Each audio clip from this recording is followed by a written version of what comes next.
విన్యస్త సవ్యగుల్ఫాయ దక్షిణూరు ప్రదేశకే. అంటే ఎడమ కాలు యొక్క ఈ గుల్ఫ భాగం మడిమే, ఎడమ కాలు యొక్క మడిమే ఏదైతే ఉన్నదో ఎక్కడ పెట్టాడు అంటే కుడి దాని మీద పెట్టాడు. విన్యస్త సవ్యగుల్ఫ ఎక్కడ పెట్టాడు? దక్షిణూరు ప్రదేశకే, కుడి తొడ మీద పెట్టాడు అన్నట్టు. నాసాగ్రన్యస్త నేత్రాయ ఎందుకు పెట్టాడు అంటే మళ్ళీ అది సపరేట్. నాసాగ్రన్యస్త నేత్రాయ, ఆయన నేత్రాలు ఎక్కడ ఉన్నాయి అంటే నాసాగ్రము, ముక్కు యొక్క అగ్రభాగం మీద ఉన్నాయి. నాసాగ్రన్యస్త నేత్రాయ దక్షిణామూర్తయే నమః. అయిపోయిందా? తర్వాత ఎన్నైనాయి? 6 అయినాయి. సగంలో ఆపుదాం ఇప్పుడు, నెక్స్ట్ తర్వాత చెప్దాం. ఇది ఒకటి. ఇవి ఎట్లా ఉంటుందంటే బాగా గుర్తుపెట్టుకోండి. విద్య నెక్స్ట్ వచ్చేది మాతంగి నవరాత్రి, అదంతా శబ్దశాస్త్రం. ఇప్పుడు ఇవన్నీ చెప్పా, మంచిగా ఉన్నాయి, బాగానే విన్నారు, అదంతా మంచిగా అనిపిస్తున్నది, అన్నీ తెలుసుకుంటున్నాం అనుకుంటున్నారు. కానీ ఈ లొల్లే ఉంటుందంటే దీంట్లో మాతంగి విద్య అంటే బృహస్పతి విద్య అన్నట్టు. ఇక్కడ శబ్దం మంచిగా చదివాము, మరి ఇన్ని రోజులు చదివాం కదా, మాకు వచ్చింది కదా మంచిగానే, చదివినంత అర్థం లేకుండానే ఏదో చదివారు కదా, అటు ఇటు చదివారు, అది ఇంపార్టెంట్ కాదు. ముఖ్యంగా ఉండాల్సింది భావం. మీరు చదివేటప్పుడు ఏ భావంతో చదువుతున్నారు, భక్తి భావం ఉన్నదా లేదా? అందుకే విద్యకు ఫస్ట్ ఉండాల్సింది గురు భక్తి. ఇది ఫస్ట్ అందరు చాలా గట్టిగా పెట్టుకోవాలి. గురువు లేనిది విద్య రాదు. ఎందుకంటే ఈ విద్య నేర్చుకొని వినయం రావాలి. మళ్ళీ నాకు అన్ని వచ్చు అని డప్పు కొట్టుకున్నారు అనుకోండి, అది వచ్చి ఇది వచ్చని, దానివల్ల లాభం లేదు. కాబట్టి ఫస్ట్ కావాల్సింది వినయం. సో మీకు ఈ చదివితే వచ్చే సిద్ధి ఎలా వస్తుంది అంటే ఆ భక్తి ద్వారానే వస్తుంది. ఇవాళ కొద్దిగా క్లాస్ మంచిగా ఉంటుంది, మంచిగా వినుండి. ఎందుకంటే వచ్చేది నవరాత్రి, మీకు ఇంకా క్లారిటీ రాకుంటే కష్టం. గురుభక్తి లేకుండా పని ఏది కాదు. ఓకే, ప్రతి వ్యక్తి ఇప్పుడు ఇంతమంది జాయిన్ అవుతున్నారు, ఇంకా జాయిన్ అవుతారు, లేదా ఒక్కడే ఉంటాడు, ఇద్దరే ఉంటారు అనుకోండి. విషయం ఎంతమంది అనేది కాదు, ప్రతి వాళ్ళ యొక్క కనెక్షన్ కేవలం గురువుతోటే ఉంటుంది. కనెక్షన్ యొక్క స్ట్రెంగ్త్ను బట్టి మీ విద్య రాణిస్తుంది. మంత్రాలు, శబ్దాలు ఇవన్నీ కూడా దీంట్లో సంచరించే ఒక అవి.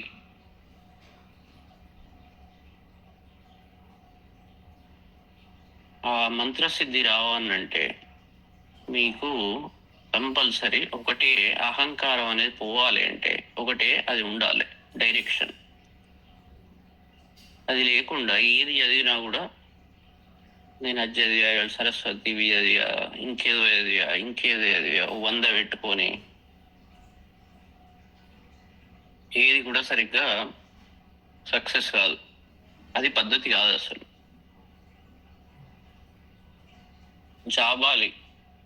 జాబాలి మహర్షి కథ విన్నారు కదా, ఇంకా ఏ కథలైనా చూడండి. విద్య అంటే కంపల్సరీ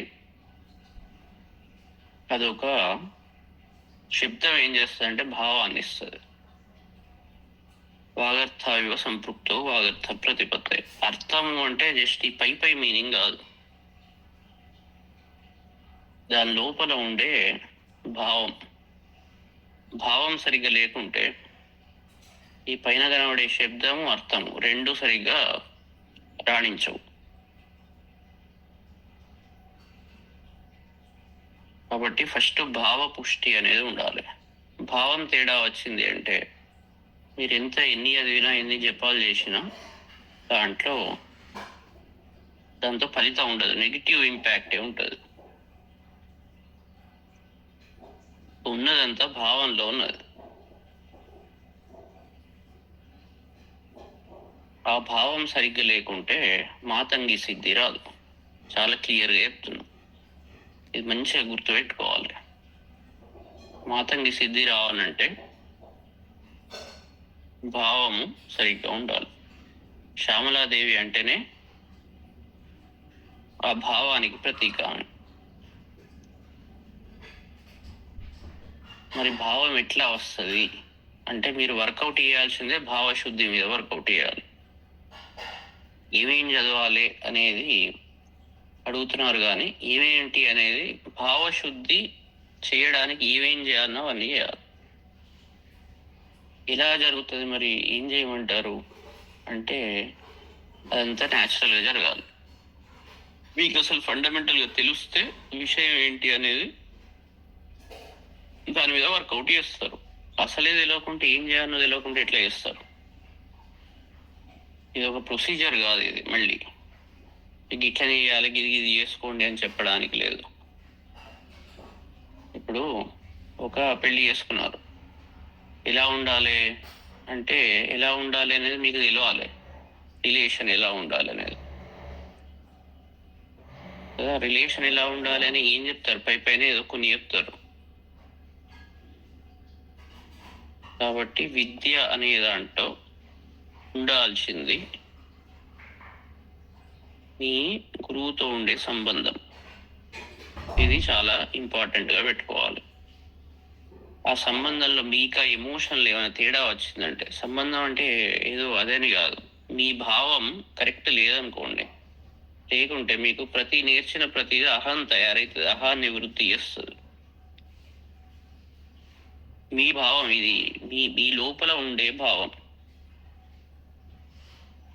మీరు మీ మనసులో ఇలాంటి రిలేషన్ను పెట్టుకుంటున్నారు, నాకు ఎక్కువ అవచ్చు అని అనుకుంటున్నారా, నేను పోటీ పడదామని అనుకుంటున్నారా, ఇట్లాంటి వాళ్ళు ఎంతోమంది చెప్తారు అనుకుంటున్నారా, ఏమనుకుంటున్నారు? ఇవన్నీ అహంకారాన్ని వృద్ధి చేస్తాయి. ఇవి నేర్చుకున్న ప్రతి విషయం దాన్ని ఇంకా పెంచుకుంటూ పోతుంది. అది విద్య యొక్క గోలే కాదు, దాన్ని తగ్గించడం. సో సబ్జెక్ట్ ఎంత నేర్చామనేది మ్యాటర్ కాదు అనేది ఇక్కడ పాయింట్. ఎంత సబ్జెక్ట్ నేను నేర్చా, ఎన్ని అదియా, ఓకే, ఎన్ని మంత్రాలు వచ్చినాయి, ఇవన్నీ మ్యాటర్ కాదు. మొత్తం చెండి పరిపూర్ణం నిజంగా వరప్రసాదం మీకు లభించాలంటే మాత్రం మీ ఆహాన్ని తగ్గించుకోవాలి. ఇది రోజు జపం చేయండి. ఇది లేకుండా మీరు ఏది చేసినా అది సక్సెస్ కాదు. అది ఇంకా సొసైటీలో నెగిటివిటీని పెంచుతుంది తప్ప సక్సెస్ను పెంచదు, పాజిటివిటీని పెంచదు. దీని మీద చాలా గట్టిగా వర్కౌట్ చేసి స్టార్ట్ చేయండి. అప్పుడే శబ్ద శక్తి మీకు అర్థమవుతుంది. మీరు వాడే ప్రతి శబ్దంలో ఒక వినయం కనబడాలి. మీ ప్రతి శబ్దంలో మీ చిన్న మాట మాట్లాడినా కూడా దాని నుంచి సౌండ్ ఎట్లా రావాలి అంటే ఒక కల్చర్ రావాలి, కల్చర్డ్ పర్సన్ అని రావాలి. మీరు ఒకటే మాట మాట్లాడండి, ఏం మాట్లాడకండి, ఏది చేసినా కూడా దాని నుంచి వచ్చేది కల్చర్ ఎట్లా వస్తున్నది అనేది తెలుస్తుంది. శ్యామల నవరాత్రుల్లో నేర్చుకోవాల్సింది శబ్దం యొక్క తత్వం. శబ్దతత్వం కరెక్ట్గా అర్థం కాకుంటే ఎవడు నేర్పాడు అంటారు. మీ ప్రతి మాటలోనే మొత్తం అది తెలిసిపోతుంది అన్నట్టు. దీంట్లో ఈ మాటలో ఏమున్నది కాబట్టి చాలా జాగ్రత్తగా ఈ విషయంలో మాత్రం చాలా జాగ్రత్తగా ఉండాలి. సో ఎప్పుడు మరి అది మీరే ఇంత గర్వంగా మాట్లాడుతున్నారు అంటారు. మీకు లేదా అంటే నాకు ఉండదు. నేను సరిగ్గా చెప్పకుంటే మీకు అర్థం కాదు. గురువు గట్టిగా చెప్పాలి, చెప్పకుంటే మీకు అర్థం కాదు. గురువు దగ్గర కంపల్సరీ ఉండాల్సిందే వినయం. సో ప్రతి వాళ్ళ అహాన్ని ట్రాన్స్ఫర్ చేసుకోవాలి. అహం ప్రతి వాళ్ళకు ఉంటుంది, ఈ అహాన్ని ట్రాన్స్ఫర్ చేయాలి. అదే గురు పరంపర అంటారు. గురు పరంపర వల్ల లాభం ఏంటి అంటే మీ అహం ట్రాన్స్ఫర్ అవుతుంది. మీ అహం ట్రాన్స్ఫర్ కానంత వరకు మీలో వినయం రాదు.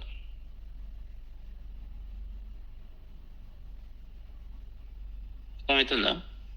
సో మీ అహాన్ని కనబడే మాటలు ఉండొద్దు. అది ఉంటున్నాయి అంటే మీకు ఈ విద్య సరిగా ఎక్కుతలేదు అన్నట్టు. ఈ సింపుల్గా చెప్పాలన్నట్టు.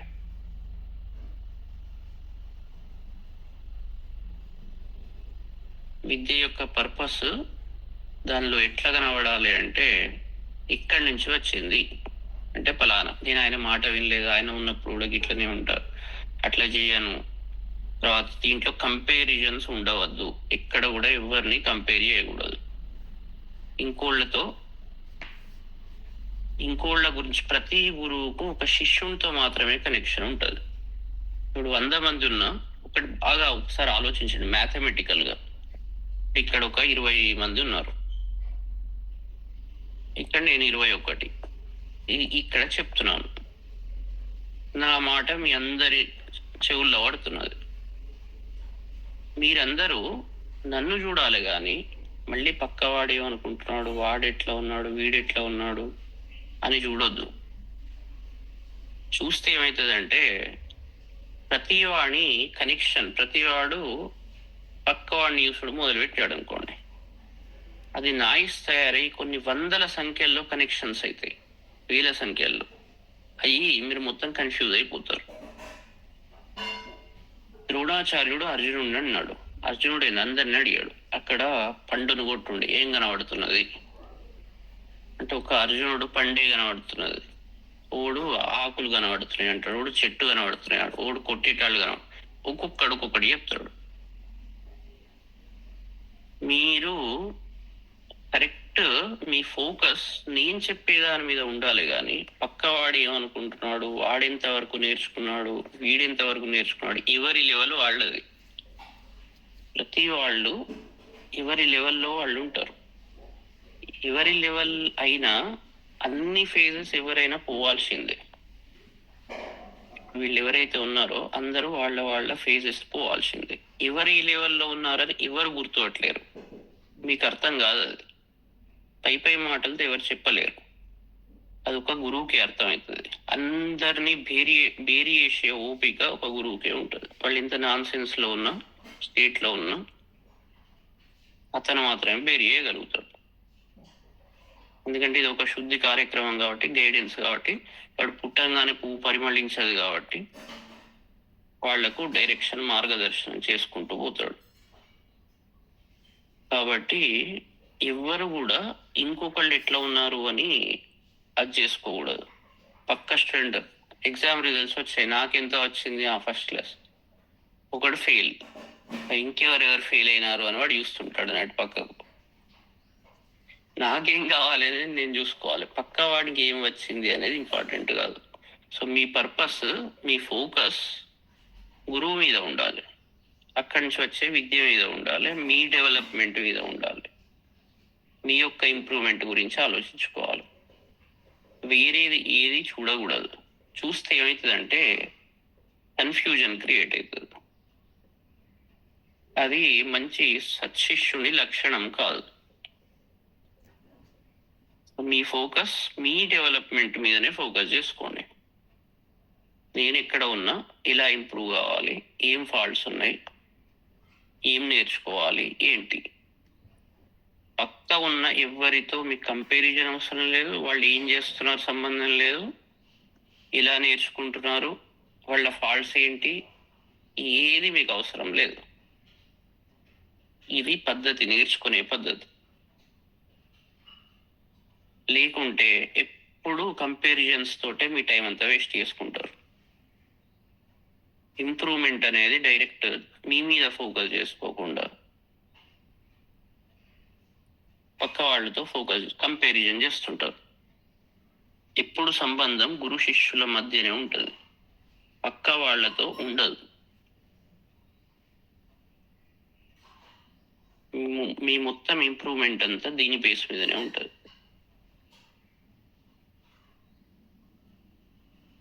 అప్పుడే మీకు ఏకాగ్రత వస్తుంది. లేకుంటే అటు ఇటు ఇటు అటు దిక్కులు చూస్తుంటుంది. మనస్సు ఏమవుతుంటుంది అంటే దిక్కులు చూస్తుంటుంది, ఒకదాని నుంచి ఒకదానికి మారుకుంటూ పోతుంటుంది. తర్వాత మీ వినయం, అతను అంత బాగా చెప్పలే, ఇతను ఇంత బాగా, ఇతను ఇట్లా ఉన్నాడు. సో మీ అహాన్ని వృద్ధి చేసుకుంటున్నాడు. దీనివల్ల మీకు వచ్చింది ఏం లేదు. అనాలిసిస్ చేసుకుంటూ,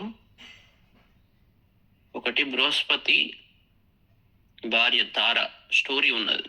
ఆ స్టోరీ అంతరార్థంకి ఇదే.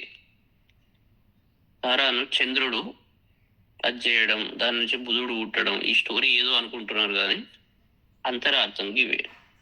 మన చిత్తము కేవలం గురువు చెప్పే మాటల మీద ఉండాలి. అతని దగ్గర ఆ వినయాన్ని ప్రదర్శించి అహంకారాన్ని మనం క్లియర్ చేసుకోవాలి. ఇదే ప్రాసెస్, విద్య యొక్క ప్రాసెస్ ఇది. లేకుంటే మొత్తం మీ టోటల్ అసలు పర్పస్ డిఫీట్ అవుతుంది. ఇది డైరెక్ట్ చెప్తున్నాను, ఎందుకంటే తెలియాలి మనం. ఎందుకంటే అప్పుడప్పుడు తెలియకుండా కూడా తప్పులు చేస్తుంటాం. తెలిసి తప్పు చేస్తే ఇక ఘోరం. తెలియకుండా అంటే సరే జరుగుతుంది, అజ్ఞానవశాత్. మంచిగా నోట్ చేసుకోండి. మీ ఫోకస్ మీరేం నేర్చుకుంటున్నారు అంతే. ఆ నేర్చుకోవడం వల్ల మీ అహంకారాన్ని తగ్గించుకోవాలి. విద్య వల్ల వినయం రావాలి, జ్ఞానం వృద్ధి కావాలి. అది అసలు పర్పస్. ఆ పర్పస్ మీద ఫోకస్ చేయకుండా వేరే దిక్కులు చూడకండి. ఇక్కడ ప్రతివాడి దిక్కు నా మీదనే ఉండాలి, మళ్ళీ పక్కాని దిక్కు ఉండొద్దు. ఓకే, ఇది చాలా ఇంపార్టెంట్. ఇది చాటర్ బాక్స్ కాదు. మనం ఫ్యూచర్లో ఇక్కడ ఎన్ని వేల మంది వచ్చినా, ఎన్ని కోట్ల మంది వచ్చినా, ఇంతమంది ఫాలో అయినా, ప్రతి వాళ్ళ ఫోకస్ ఓన్లీ వాళ్ళ గురువు మీదనే ఉండాలి. రేపు మీరందరూ మంచిగా నేర్చుకొని ప్రతి వాళ్ళ గురువులు కావచ్చు. అయినప్పుడు వాళ్ళ దృష్టి ఈ పాయింట్స్ అన్ని మీకు అర్థమైతేనే మీరు అది కాగలుగుతారు. లేకుంటే అది ఒక ఎట్లా అంటే, క్లాస్లో అందరు లుల్లి పెడుతుంటే టీచర్ ఏం చెప్తాడు? లుల్లి అంటే లుల్లి ఎక్కడ పెడుతున్నాం, మేము కామనే ఉన్నాం కదంటే లుల్లి అంటే అట్లా కాదు. మీ ప్రైమరీ ఫోకస్ ఎప్పుడు అతను చెప్పే విషయం మీదనే ఉండాలి. ఏది ఆలోచించొద్దు. మీ పర్పస్ ఒకటే, మీరు నేర్చుకొని ముందరికి పోవడం. ఒకే ఇంట్లో 3-4 ఉండొచ్చు. 3-4 లెవెల్స్ డిఫరెంట్ ఉంటాయి. అందరు ఒకటేలాగా ఉండరు. వాళ్ళ తత్వాలు, వాళ్ళ నాలెడ్జ్, వాళ్ళ యాక్సెప్టెన్స్, వాళ్ళ రిలేషన్ అన్ని డిఫరెంట్ ఉండొచ్చు. మళ్ళీ వాళ్ళు కూడా దీని గురించి ఓవర్గా చాట్ చేసుకోవాలి. ఎవరి కామంగా వాళ్ళు నేర్చుకుంటూ ఉండాలి. నీకు అది చెప్పాడు కదా, నాకు ఇది చెప్పాడు కదా, నాకు అది చెప్పాడు. ఇవి కూడా కన్ఫ్యూజనే. ఎవరి లెవెల్ది వాళ్ళదే, ఎవరి కనెక్షన్ వాళ్ళదే. ఇది ఒక యునీక్ కనెక్షన్. గురు శిష్య బంధం అనేది ఒక యునీక్ బంధం. ఓకే, దాంట్లో మళ్ళీ వేరేది వేలు ఉండద్దు. ఓకే, ఇది చాలా ఇంపార్టెంట్ పాయింట్. మాతంగి నవరాత్రులు, శ్యామల నవరాత్రులు మొత్తం దీని బేస్ మీదనే ఉంటాయి. మీ యొక్క సిద్ధి అనేది ఈ యునీక్ బాండ్ మీదనే మీ సిద్ధి వస్తుంది. ఇది లేకుంటే ఉత్తర చాటర్ బాక్స్, ఏదో చదివా, అది చదివా, ఇది చదివా, మళ్ళీ లాస్ట్ బయటికి వచ్చాక ఏం వచ్చిందిరా బాబు అంటే ఏం రాదు. అసలు తత్వం తెలియదన్నట్టే, శుద్ధి కాదు.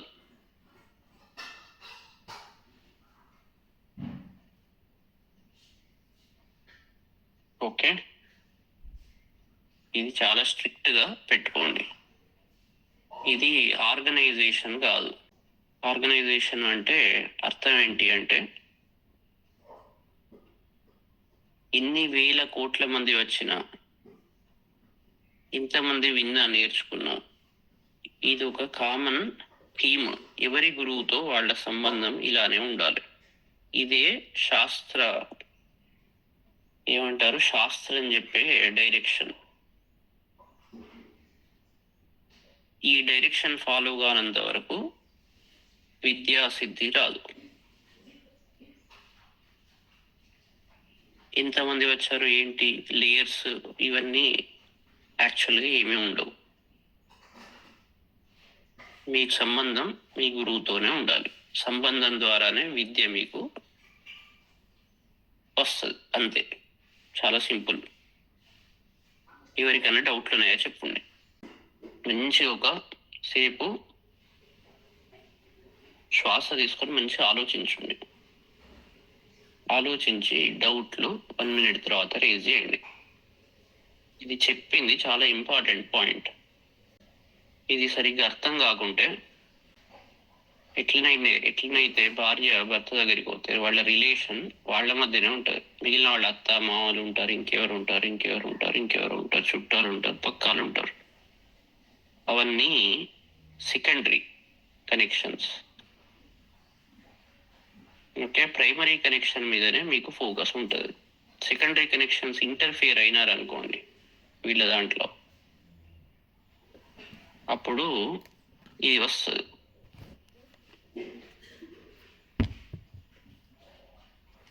సో విద్యా వ్యవస్థలో ఇప్పుడు మీ ప్రైమరీ ఫోకస్, మీ సంబంధం కేవలం గురువుతోటే. ఎక్కడ నేర్చుకున్నావు అంటే ఏం చెప్తారు? ఇక్కడ నేర్చుకున్నారు. ప్రతి విషయం ఇక్కడ నేర్చుకున్నారు అంటే ఏం చెప్తారు?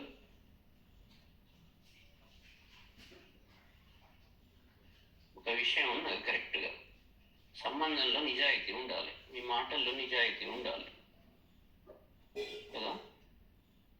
ఇక్కడ నేర్చుకున్నా కూడా ఫ్యూచర్ ఇక్కడ అక్కడ అని కాదు, ఏ గురువు దగ్గర నేర్చుకున్నా కూడా మీరు నిజాయితీ లేదనుకోండి, బృహస్పతి అంటేనే సత్యం, ఆయన హైయెస్ట్ స్టాండర్డ్స్. మీ దగ్గర అది కరెక్ట్గా లేకుంటే అది ఏమవుతుందంటే దాన్ని మించిన పాపం లేదు. అహంతం అని అయింది అని చెప్పాం. ఒక వ్యక్తిని గురువు ఏం చేస్తాడంటే ఫండమెంటల్స్ మొత్తం, క్యారెక్టర్, వ్యక్తిత్వాన్ని మొత్తం మార్చేస్తాడు. ఇప్పుడు సారు వల్ల సార్ను కలిసేటప్పుడు నేను 0, ఆయనను కలిశాక మొత్తం క్యారెక్టర్ మొత్తం మార్చేస్తాడు. అవి గురువు యొక్క తత్వమే అట్లా ఉంటుంది. హైయెస్ట్ ఫ్లెక్సిబిలిటీ ఉండాలి. నేను మారను అంటే కుదరదు, అది విద్య ఎక్కదు. విద్య అంటే జస్ట్ కొన్ని విషయాలు నేర్చుకోవడం కాదు, మీ ఫండమెంటల్ వ్యక్తిత్వం అనేది రూపురేఖలు మారిపోతాయి. మీరు అనే ఐడెంటిటీ కోల్పోతారు. కోల్పోవడం అంటే మొత్తం మార్చేస్తారు. విద్యతో మొత్తం మీ అహంభావం అంతా ట్యూన్ చేస్తారు. సో దానికి హైయెస్ట్ ఫ్లెక్సిబిలిటీ ఉండాలి, దాన్ని యాక్సెప్ట్ చేయగలగాలి. ఇప్పుడు కరెక్ట్ పోతుంది, చెప్పింది ప్రతిది పోతుంది. లేకుంటే 100 సార్లు చెప్పినా అక్కడికి వస్తుంది. ధర్మరాజుకు వ్యాస భగవానుడు ఉపదేశం చేసి లాస్ట్కు బాధపడుతుంటే చేస్తాడు. చేశాక విని మళ్ళీ మొదటికి వస్తుంటాడు. మొదటికి రాగానే ఒక్కసారి విగ్రహం దండికి ఏమన్నా తలకాయ ఉన్నదా, కామన్ సెన్స్ ఉన్నదా, మీదడు పుచ్చిపోయిందా? నీకు అసలు ఐదర్ నువ్వు నేను చెప్పేది వింటలేవు, మా మీద నమ్మకం లేదు, అందుకే మళ్ళీ మొదటికే వస్తుంది.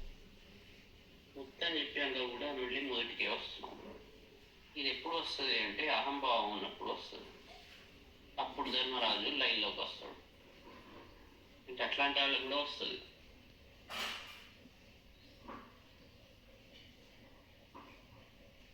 కదా, కాబట్టి అందుకే అప్పుడప్పుడు స్ట్రాంగ్గా చెప్పాల్సి వస్తుంది.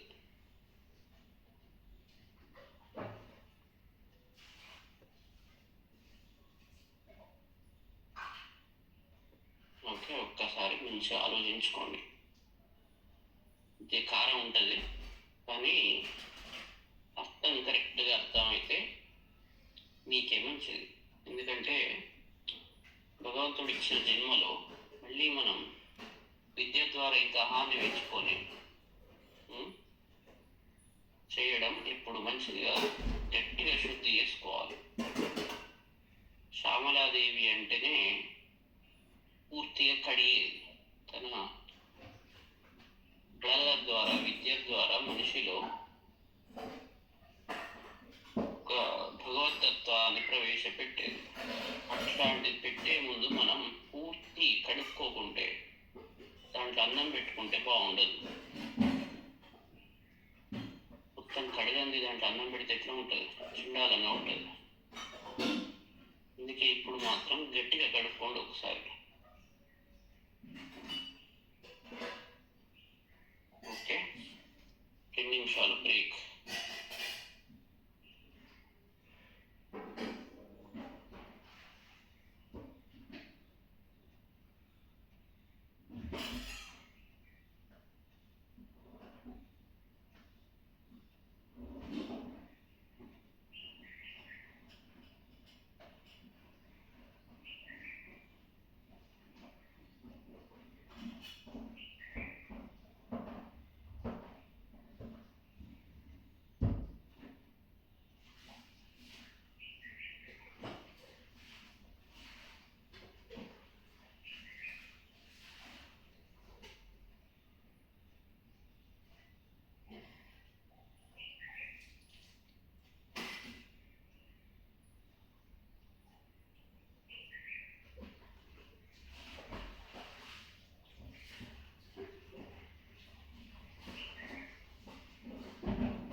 చిన్న మంత్రం చదవాలన్నా కూడా, ఓం నమ శివాయ చదవాలన్నా కూడా గురు దగ్గర నుంచి తీసుకోవాలి.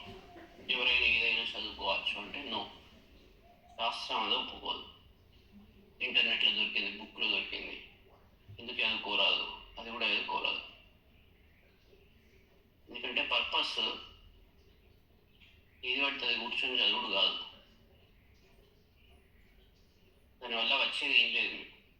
ఇట్లా చదివితే ఏమీ రాదు. అంటే అసలు పర్పస్ మాత్రం రాదు. ఓకే, ఏమైనా డౌట్ ఉన్నాయా? మంచిగా అడుగుండి. వాళ్ళ ఫైనల్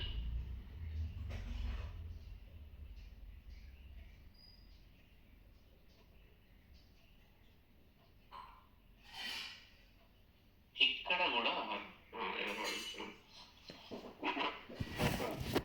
నమస్తే. ఈ నవరాత్రులను గుప్త నవరాత్రులను ఎందుకంటారు? నవరాత్రులు ఎందుకు అంటారు? గుప్తము అంటే సీక్రెట్ కదా. సో శ్యామలాదేవి ఇప్పుడు చెప్పినట్టు ప్రచారం చేసుకునేందుకు, అహంకార ప్రదర్శనకు కాదు. ఆమె బృహస్పతి తత్వం. విద్య అనేది సీక్రెట్గా నేర్చుకోవాల్సిన విషయం. విద్య వల్ల మన లోపల ఉన్న అజ్ఞానాన్ని తొలగించుకొని మనం శుద్ధి కావడానికి. కాబట్టి ఇది ప్రదర్శనల కోసం, మేము అది చేసాం ఇది చేసాం అని చెప్పుకోవడం కోసం, దీనికోసం కాదు. మన అంతర్గత వికాసం కోసం. కాబట్టి గుప్త నవరాత్రులు అంటారు. మిగిలినవి ప్రకటన నవరాత్రులు. అది అందరితో కలిసి ఇది ఏదైతే చైత్ర మాసంలో వచ్చేది, తర్వాత శరత్ మాసంలో వచ్చేది, అవి ప్రకటన నవరాత్రులు అంటారు. అవి బయట అందరితో కలిసి ఉత్సాహంగా సెలబ్రేట్ చేసుకోవడానికి. మీరు లోపల పరిశుద్ధి కాకుంటే సరిగ్గా ప్రకటన చేయరు వాటిని. మొదలు మంచిగా మనం తయారు కావాలి. యూనివర్సిటీకి పోయి అన్ని నేర్చుకొని ప్రాపర్గా మనం తయారైనప్పుడు మనం బయటికి పోయి సొసైటీతో అదే ఆ తత్వాన్ని మనం ప్రసరింపజేస్తాం. మనం సరిగ్గా కాలేదనుకోండి, మన చెత్తనే మళ్ళీ వ్యాపింపజేస్తాం. సో ఫస్ట్ మనం మంచిగా మారకుంటే బయటికి పోయి మనం ఏం దాన్ని చూపెడతాం. ఒక దుష్టుడు తయారైనాడంటే వాడు కొన్ని లక్షల మందిని హింసించవచ్చు, ఒక లక్షల మందిని తప్పుదారికి పట్టుకపోవచ్చు.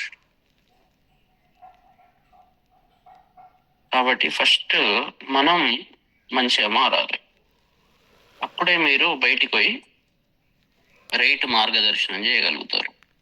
ఏది చేసినా, మీరు ఏ పని చేసినా, ఉద్యోగం చేసినా, ఉద్యోగంలో కూడా సరిగ్గా మంచిగా చదవకుండా, శిక్షణ సరిగ్గా లేకుండా ఉద్యోగం ఎక్కితే దాంట్లో వాడు కరప్షన్ చేసి దేశాన్ని నమ్ముకోవచ్చు.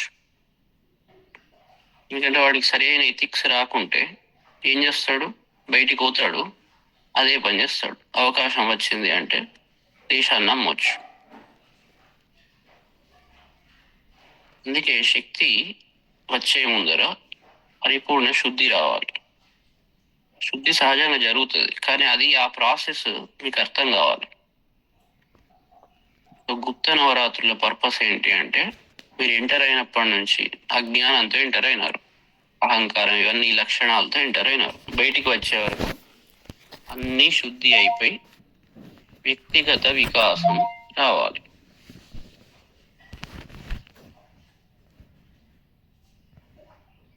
దాని పర్పస్ అది.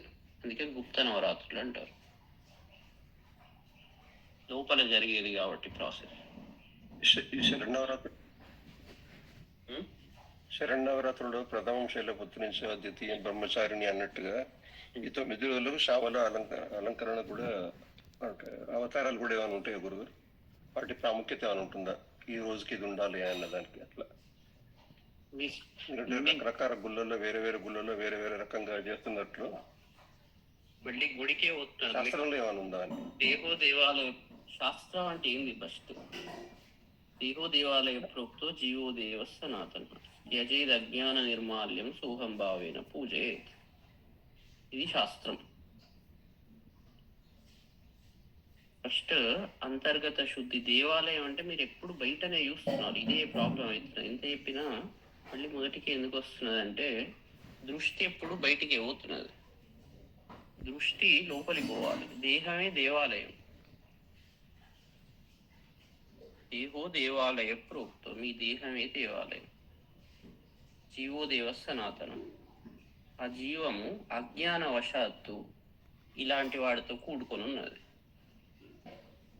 దానికి ఇప్పుడు అలంకారాలు కావాలి. ఆ జీవానికి దాన్ని శుద్ధి చేయాలి. ఇప్పుడు బయటి దేవాలయాలంతా ప్రకటన, మొత్తం ప్రదర్శన కోసం పెడతారు.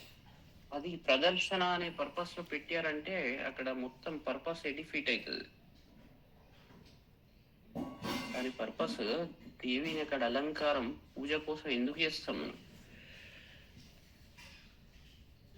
ఇవాడు అక్కడ బాగా చేసాం, మేము ఇది బాగా చేసాం, మేము అది చూసాం, అక్కడికి ఇది పోయినాం, ఇది అటు పోయినాం, ఇవే చెప్పుకుంటూ తప్ప ఏమీ లేదు. ఏమన్నా వస్తుందా అంటే ఏం వస్తలేదు.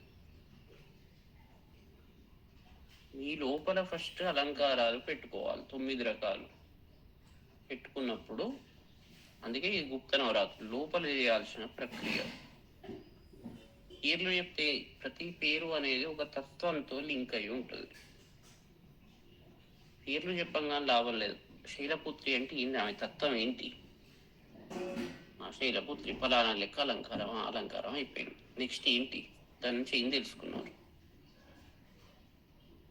అందరు చెప్పుకుంటారు ఇది గిట్లా గది గట్లా అని. మీరు సెల్ఫ్ డబ్బా కొట్టుకుంటుంటారు, నాకు బాగా తెలుసు అని. అంత ఉన్నదే ఇక్కడ వస్తున్నది. సో ఇది దీన్ని మీరు బాగా ఇది అర్థం చేసుకోండి. మన స్పిరిచువల్ నాలెడ్జ్, మన కల్చర్ యొక్క ఫండమెంటల్ పర్పస్ ఏంటి అంటే, ఒక మంచి సిటిజన్గా తయారు చేయాలి మనిషిని. కన్ఫ్యూజ్ చేయడం కాదు, పేర్లతో వీటితో కాదు. ఒక మంచి మనిషిని సొసైటీకి పట్టుకురావడమే తనను తాను తెలుసుకోవడమే మన ఆధ్యాత్మిక ఆ ఋషులు ఎవరైతే ఉన్నారో ఇవన్నీ తయారు చేసిన వాళ్ళు, వాళ్ళ ఫండమెంటల్ పర్పస్ అది. దీని వాళ్ళు అది చేసా ఇది చేసా ఇన్ని చేసా అని పెట్టుకుంటారు. బాగా చేసా, నేను బాగా చేసా. ఈయన్ని బాగా చేసి ఏం తెలుసుకున్నావు? మళ్ళీ ఫండమెంటల్ పోవాల్సిన పోతూనే లేవు అంటే అవన్నీ చేసి లాభం లేదు. 9 రోజుల్లో నవరాత్రుల యొక్క పర్పస్ మీకు ఏ పేర్లు తెలియకున్నా, ఏది చేయకున్నా, ఒక మనిషిగా మీరు మారి ఆ భక్తి అనే ఒక ఎమోషన్ మీలో కలిగినప్పుడు ఏ పేర్లు తెలియకున్నా మీరు దాంట్లో సిద్ధి వచ్చినట్టు.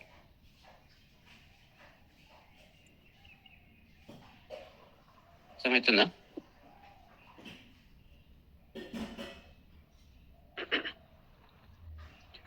నమస్కారం గురుగారు. గురుగారు నమస్తే, చెప్పండి.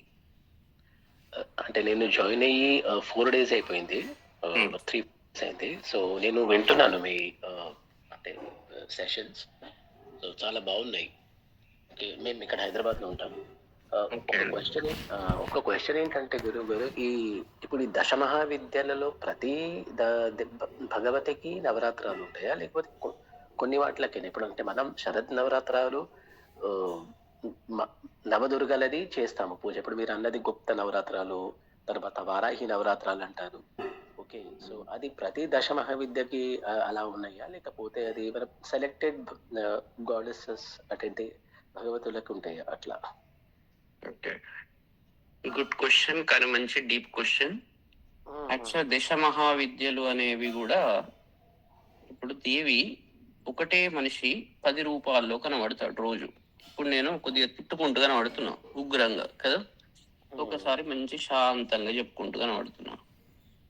ఇవన్నీ మనలో ఉండే వివిధ రకాల శక్తులు. కోపంలో కూడా లెవెల్స్ ఉంటాయి. కోపం కూడా దుష్ట శిక్షణకు ఉంటుంది. కోపం కూడా ఒక విషయాన్ని మంచిగా చెప్పడానికి ఉంటుంది. ఇప్పుడు ఈ దశ మహావిద్యలు వాటి అసలు తత్వాలన్నీ చాలా ఇంటర్లింక్డ్. ఒకటే దేవి చండీలో వింటుంటారు, ప్రాధానిక రహస్యం అని ఉంటుంది. ప్రాధానిక రహస్యంలో ఉన్న డీప్గా మీకు అర్థమైనప్పుడు అక్కడి నుండే ఈ దశ మహావిద్యలన్నీ పుట్టినాయి. అన్నీ ఒకదానికొకటి ఇంటర్ రిలేటెడ్. అయితే ప్రధానంగా మన వాళ్ళు ఒకదాని నుంచి మహాకాళి, మహాలక్ష్మి, మహాసరస్వతి 3గా డివైడ్ చేశారు. ఆ 3గా డివైడ్ చేసినప్పుడు ఇప్పుడు శ్యామల ఏదైతే ఉందో, మరి శ్యామల వేదంలో ఎక్కడ ఉంది? లేదు కదా, కొత్తగా వచ్చిందా, సడన్ గా పుట్టిందా ఏంది ఆకాశం నుండి? వైదిక కాలంలో లేదు. మరి తర్వాత ఎలా వచ్చింది అంటే వైదిక కాలంలో కూడా ఉంది. ఈమె విద్యాశక్తి అన్నట్టు, బృహస్పతి యొక్క శక్తి. తర్వాత రెండవది వారాహి. మరి దిశ మహావిద్యలో వారాహి రాదు కదా, ఆమె ఎక్కడి నుంచి వచ్చింది? ఇట్లాంటి అన్ని డౌట్స్ వస్తాయి. చాలా మందికి ఇవన్నీ కామన్ డౌట్స్. వారాహి శక్తి అంటే లక్ష్మీ శక్తి వారాహి శక్తి, సరస్వతి శక్తి శ్యామలా శక్తి. కానీ తత్వాన్ని విచారం చేయాలి తప్ప మనం పేర్లను పట్టుకొని పోకూడదు. అయితే అందరికి ఉన్నవా? ఇప్పుడు శ్యామల అంటే విద్యాశక్తి ఒకటి, వారాహి అంటే ఫిజికల్ శక్తి. మీరు ఎట్లా దీన్ని తీసుకోవాలంటే, మీకు ఇంకా మంచిగా చెప్పాలంటే, వివేకానంద స్వామి 3 చెప్పాడు మనిషికి. వివేకానంద స్వామి కాదు, మన కల్చర్లో ఫండమెంటల్గా ఉన్నవి 3 ధర్మాలు. ఏంటి అంటే, ఒకటి యజనం, యాజనం, అధ్యయనం, అధ్యాపనం, దానం, ప్రతిగ్రహణం. ఫిజికల్ శక్తి ఏదైతే ఉందో అది వారాహి. తర్వాత ఇంటెలెక్చువల్ శక్తి ఏది ఉన్నదో అది శ్యామల. తర్వాత స్పిరిచువల్ శక్తి ఏదైతే ఉన్నదో లలిత. అందుకే దీని పేరు త్రిపుర. ఈ వీటి నుంచే మిగిలిన అన్ని పుడతాయి. Sub department main finance department. Finance department finance accounting అని ఇంకేదో అని చేస్తారు. ఒక్కొక్క దానికి ఒక్కొక్క దేవత శక్తి. హెడ్ ఎవరు? ఫైనాన్స్ కు లక్ష్మి, అది మెయిన్ అన్నట్టు. దాంట్లో డిఫరెంట్ ఫ్లేవర్స్ ఉంటాయి కదా. ఫ్లేవర్స్ కోసం సబ్ ఇవన్నీ దేశ మహావిద్యలు తయారైనాయి. యాక్చువల్గా ఏంటి అంటే మొత్తము ప్రధాన శక్తులు మాత్రము 3. అదే మహాకాళి, మహాలక్ష్మి, మహాసరస్వతి. వాటి ఫ్లేవర్స్ దేశ మహావిద్యలు. అర్థమవుతుందా? కాబట్టి మనకు 2, ఏది ఒకటి వారాహి నవరాత్రులు, ఇటు శ్యామల నవరాత్రులు. తర్వాత మధ్యలో ఏదైతే ఉందో రెండింటిని టచ్ చేసేది, అటు ఇటు టచ్ చేసేది మిడిల్ ఏదైతే ఉన్నదో అది వసంత నవరాత్రులు, తర్వాత అటు శరన్ నవరాత్రులు. ఇక మిగిలిన వాటికి ఇక పెట్టుకుంటే మనం రోజు ఒకటి కొత్త తయారు చేయచ్చు కదా. అట్లా కాదు, దాని తత్వం తెలియకుండా ఏదో చేస్తున్నాం, ఆకారం సృష్టించుకుంటున్నాం, దాన్ని ఏదో అది చేస్తున్నాం. అది విషయంగా తత్వం తెలుస్తలేదు మనకు.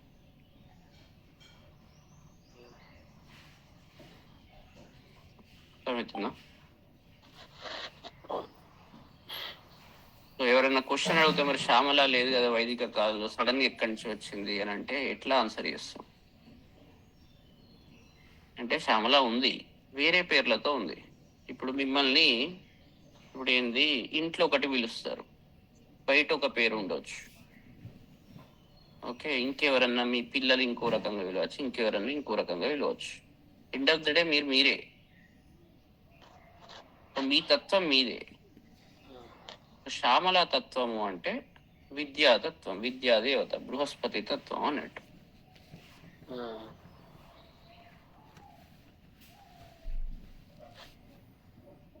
అందుకే తత్వం బేస్ మీద మనం ఎప్పుడైనా పోవాలి.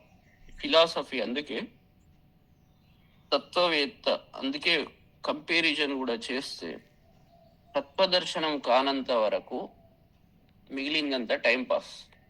అంటే ఇది కర్మకాండ. తత్వం అనేది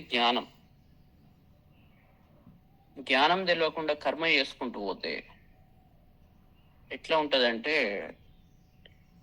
అది ఫలితం ఇయ్యదు, ముక్తి వైపు పట్టుకపోదు. ఏదో చేస్తున్నాం, ఎందుకు చేస్తున్నాం అంటే మనకే తెలియదు.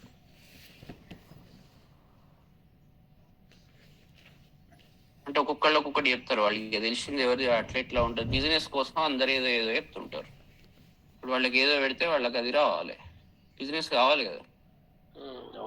డాక్టర్ ఏడాదికి ఒకసారి చెకప్ చేసుకోవాలి, మీ ఆరోగ్యం కాపాడుకోవాలి, ఇంకేదో అని చెప్తాడు ఫర్ ఎగ్జాంపుల్. ఎందుకంటే వీళ్ళందరూ వస్తే వాళ్ళకి బిజినెస్ అవుతుంది. అట్లా టోటల్ విద్య అనేది, ఈ ఆధ్యాత్మిక వ్యవస్థ కూడా ఒక బిజినెస్ ఓరియంటెడ్ అయింది. గురువుకు పాద పూజ చేస్తే మంచిది, పాద పూజకు లైన్ ఏర్పడి లక్షల కొద్ది కొడతారు. వాళ్ళు ఆశ్రమాలు పెద్ద కట్టుకుంటారు. అక్కడ జరిగేది వేదం నేర్పుతున్నాం అంటే వేదంలో ఏం నేర్పుతున్నాం ఒక్కడికి అర్థం తెలియదు. షట్శాస్త్రాల దాంతో చదవాలి మరి వేదం. బ్రాహ్మణం నిష్కారణం షడంగో ధ్యేయశ్చ జ్ఞేయశ్చ సహితంగా చదవాలి. ఎవరు చదవరు. మరి కోట్లు ఇవన్నీ సంపాదించి ఏం నేర్పుతున్నట్టు ఒక్కళ్ళకు కూడా ఎందుకు రావట్లేదు? ఇప్పుడు మన ఋషులు వాళ్ళు చాలా సింపుల్ జీవనం చేసి అన్ని గ్రంథాలు రాయగలిగారు. ఇప్పటి వాళ్ళు ఎందుకు రాస్తలేరు? మరి ఇంత భక్తి పెరిగింది అంటున్నారు కదా, ఇంత ఎడ్యుకేషన్ బాగా పెరిగింది అంటున్నారు కదా, ఒక్కడు కనీసం 10,000 శ్లోకాలతో ఒక గ్రంథం రాయగలుగుతున్నాడు. కారణం ఏంటి అంటే మనకు అసలు తత్వం తెలియట్లేదు.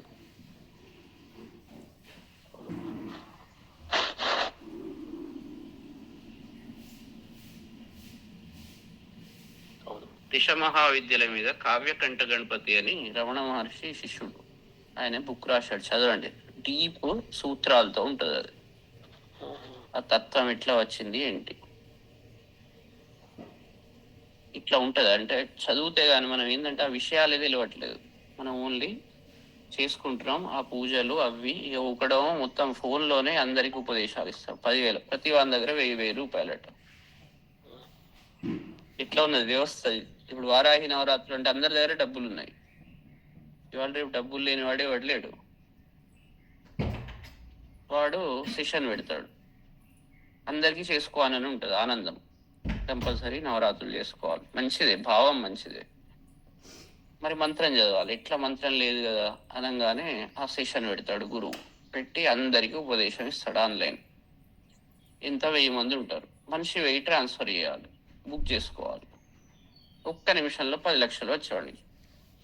ఇది అసలు వర్కౌట్ అవుతుంది ఇట్లా? యాక్చువల్గా సిస్టమ్ అట్లా తయారైంది ప్రస్తుతం.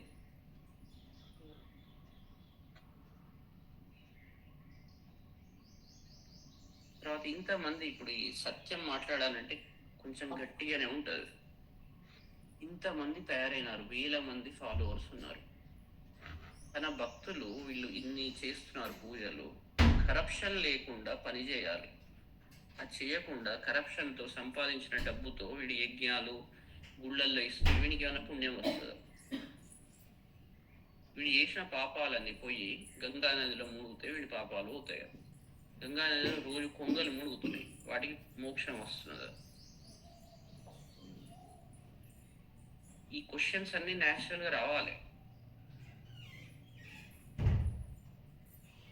కేవలం అజ్ఞానాన్ని మాత్రమే స్ప్రెడ్ చేస్తున్నారు.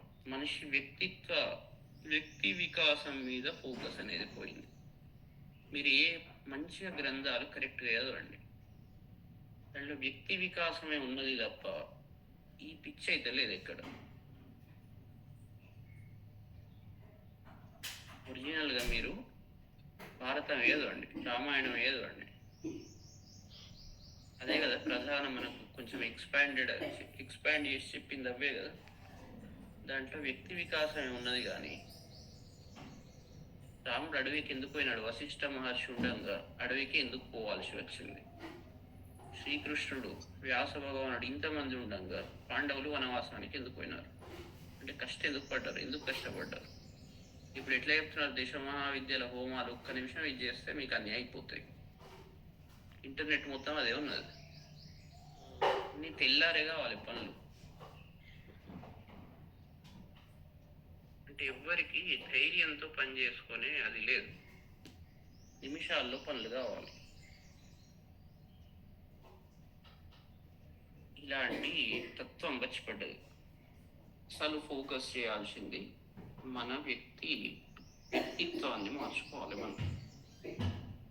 అది రానంత వరకు ఎన్ని నవరాత్రులు చేసినా, ఎన్ని కథలు పడ్డా, ఎంతమంది దేవతలను ఉపాసించినా మనం వేస్తే రాక్షసులని తయారవుతాం, ఇంక ఎక్కువ అవుతాం. ఇంద్రజిత్తు కూడా చేసేది నికుంభిలాదేవిని ఆరాధించేది. అది కూడా చండీలో ఒక ఫ్లేవర్. ఈ పేర్లు కూడా కొన్ని తెలియదు, దానికి కూడా మంత్రాలు ఉంటాయి. ఇలా కొందరు చేశారు కదా. ఇప్పుడు అది తెలిసిందంటే రాక్షసులు ఆమె కూడా నవరాత్రులు చేస్తారు. అయితే ఎవరికి నవరాత్రి, ఈ శ్యామల నవరాత్రులు ముఖ్యంగా. సరే, ఈ సీజన్ బేసికల్గా ఏంటి అంటే కళలను ఉపాసించే సీజన్. వసంత మాసం పూర్వకాలంలో, ఇక మీకు అస్ట్రానమీ డీప్గా పోతే అప్పుడు అర్థమవుతుంది. ఒక టైంలో ఇది ప్యూర్ వసంత మాసం. టైం అనేది కూడా చేంజ్ అవ్వకుంటూ పోతున్నది. అయితే దీని పర్పస్ ఏంటి అంటే కళల ఉపాసన. దేవి శ్యామల అంటే విద్యా ఉపాసన అన్నట్టు. శ్యామల అనగానే మళ్ళీ ఆమె రూపం తయారు చేసి ఇట్లా పేర్లు పెట్టి మళ్ళీ లాస్ట్ ఏం విద్య ఉపాసన ఏమేమి నేర్చుకున్నారో 9 రోజుల తర్వాత అంటే ఏం తెలియదు. అసలు విద్య నేర్చుకోవాల్సిన సబ్జెక్ట్ నేర్వాలి కదా. ఆమె యొక్క పర్పస్ ఏంటి? శబ్దశాస్త్రం మీద మీకు రావాలి. శబ్దం అంటే ఏంటి, భావం. శబ్దానికి భావం ముఖ్యం. ఈ భావం సరిగ్గా లేకుండా శబ్దాలను ఏది పడుతుంది ప్రయోగిస్తుంటాం. శైలపుత్రి, బ్రహ్మచారిణి, అవన్నీ ఏంటి? వాటి భావాలు ఏంటి? వాటి ఇంటర్నల్ మీనింగ్స్ ఏంటి? ఆ భావం మీనింగ్ తెలిసినా కూడా లాభం లేదు. మీనింగ్ తెలిసి దాన్ని మనం డైజెస్ట్ చేసుకోవాలి ఆ భావాన్ని. ఒకళ్ళకి ఏమీ తెలియదు. దాంట్లో భారతంలో చెప్తాడు, ధర్మరాజు అంటాడు, ఒకళ్ళు బాగా చదువుకుంటున్నారు, చదువుకొని వాళ్లకు ఆ విషయం తెలుస్తలేదు, ఆ భావాలు వాళ్ళల్లో ఉత్పన్నం అవుతలేవు. కొందరు ఏం చదువుకుంటలేరు, అడవిలో ఉంటారు, పోయేవాళ్ళు అనుకోండి, వాళ్ళల్లో ఆ భావాలు వాళ్ళకి విషయమే తెలియదు, కానీ వాళ్ళకి ఆ భావాలు వస్తున్నాయి. ఇప్పుడు అడవిలో ఉండేవాడు బెటరా, ఇవన్నీ నేర్చుకున్నవాడు బెటరా? వాడు ఏం చదవకుండానే వాడికి వస్తున్నది సహజంగా, వీడు అన్ని చదువుకొని వీడికి ఆ భావం వస్తలేదు, కూతురు లెక్క తయారైనాడు. కాబట్టి ఉండవలసింది ఆ తత్వం మీలో ఉండాలి. ఇవన్నీ ఏంటి అంటే ఆ శక్తులు, మనిషిలో ఉన్న అంతర్గత శక్తులన్నీ దేవతా రూపాల్లో వాళ్ళు పెట్టారు. కొన్ని మెయిన్ ఫ్లేవర్స్, దాంట్లో సబ్ అట్లా.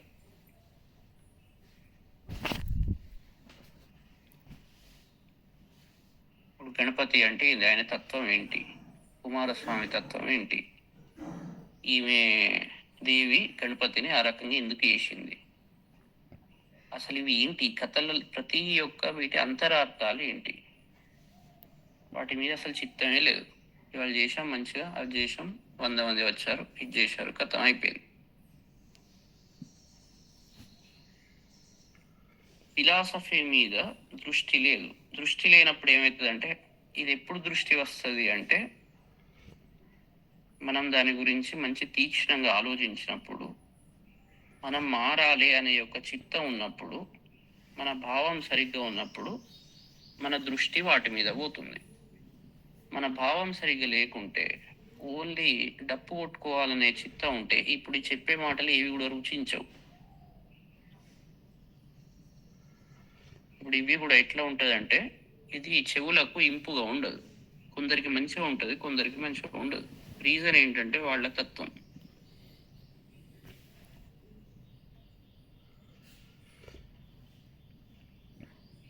నేను ఫస్ట్ పరిచయం అయినప్పుడు మా గురువు గారు విశ్వనాథన్ సార్ మంచి ఇట్లనే బ్యాటింగ్ చేశారు.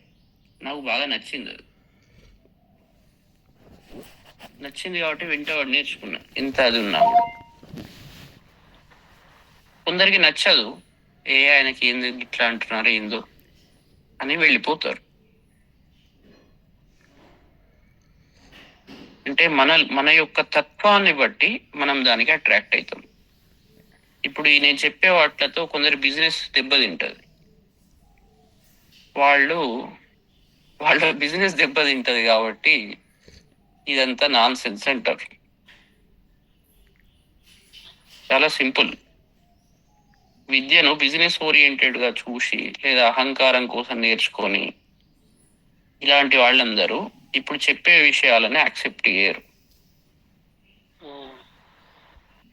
అది యాక్చువల్ ఫ్యాక్ట్, అంతే కదా. అది అవును. సిచ్యువేషన్ ఇప్పుడు ఎట్లా ఉన్నదంటే, మనిషి తన స్వార్థం కోసం ఆలోచించకుండా కానీ బయట పరిస్థితులు ఎట్లా ఉన్నాయనంటే, అవి వచ్చి పడుతున్నాయి అన్ని నెత్తిపైన. సో దానికోసమైనా మనిషి డబ్బు కోసమైనా ఆలోచించాలి అని పిచ్చిలో పడిపోయినాడు. అట్లా ఉన్నది. అంటే బయట కాంపిటీషన్ అంటే ఏదైనా, so entire society has gone top సెటర్వి, అట్లా అయిపోయింది. కాంపిటీషన్ ఏంటి గదే, దీనికి ఒక మంచి కథ ఉన్నది భారతంలో. మనం ఇది సృష్టించుకున్నది అన్నట్టు. దాంట్లో ఇట్లనే చెప్తాడు, ఏంటి అంటే ఇవన్నీ మనం అర్థం చేసుకుంటున్నాము, దాన్ని యాక్సెప్ట్ చేస్తే నిజమే అనిపిస్తుంది. ఇప్పుడు అంధేనైవ నియమాన యథాంధ, అందరూ అంధులు తయారైనారు. పిల్లవాడికి మొదలు ఏం తెలియదు, అందరు ఉన్నది అంటే వీడు కూడా ఉన్నది అని దాన్ని వెంబడి పడతాడు. ఒక బ్రాహ్మణుడు ఉంటాడు, కశ్యపుడు, దరిద్రంతో బాధపడతాడు. దరిద్రం అంటే ఏదో తిండికి అంత మందం నడుస్తుంటది. మామూలు పూరి గుడిసే దాంట్లో ఉండి నడిపిస్తుంటాడు. విద్య తల్లిదండ్రుల నుంచి విద్య వచ్చింది, నేర్చుకుంటూ దాన్ని అభ్యాసం చేసుకుంటూ ఉంటాడు. అటు రాజు వస్తాడు, రాజుకు బాగా మదం. వీడిని ఆ రథానికి అడ్డు వచ్చినప్పుడు వీడిని అవమానిస్తాడు. అవమానించగానే వీడికిగా ఇంత చదువుకున్నాడు కూడా, నిజంగా జీవితం ఎందుకు, ధనం లేని జీవితం వ్యర్థం, ధనం మూలం ఇదని జగత్తు, కాబట్టి నేను ఆత్మహత్య చేసుకుంటా అని డిసైడ్ అవుతాడు.